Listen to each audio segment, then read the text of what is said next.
గత ప్రభుత్వం 100 ఏళ్లలో మన రాష్ట్రానికి 12 మెడికల్ కాలేజీలు ఉంటే కేవలం 5 సంవత్సరాల్లో 17 మెడికల్ కాలేజీలు మంజూరయ్యాయి. అటువంటి పరిస్థితి నుంచి ఈ రోజు ప్రభుత్వ మెడికల్ కళాశాలను ప్రైవేట్గా అమ్ముకునే పరిస్థితి వచ్చింది. చంద్రబాబు తీరుని ఎలా చూడొచ్చు? చంద్రబాబు తీరుని ఏమని చూడమంటావు, ఏమని చెప్పమంటావు? కనబడుతోంది కదా, చెప్తున్నారు అందులో ప్రైవేటైజ్ ఎన్ని చేశారన్నటువంటిది.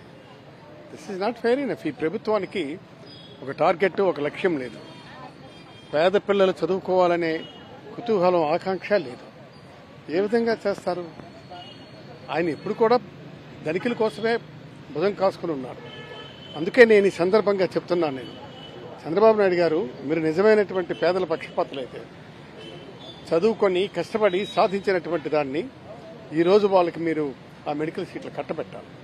అంతేగాని ఇవాళ దాంట్లో 10 ప్రైవేటైజ్ చేసి అవి ధనిక వర్గాల వారు కట్టబెడతామంటే ఏంటి? దాని అర్థమేమిటి? ఏం చేయదలుచుకున్నారు మీరు? ఈ ప్రభుత్వానికి ఇంతకంటే మంచి పనులు లేవా?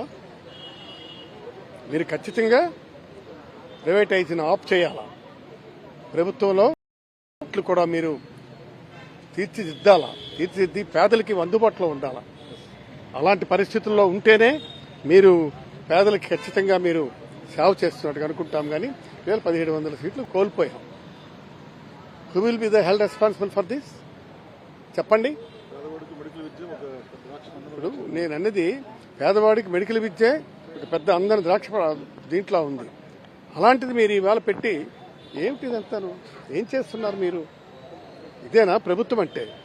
ప్రభుత్వం అంటే ప్రజల కోసం పనిచేసేది ప్రభుత్వం. ఇవాళ వాళ్ళు చేసే ప్రతి కార్యక్రమం ప్రజల కోసం చేయాలి. అదేం లేదు, పొలం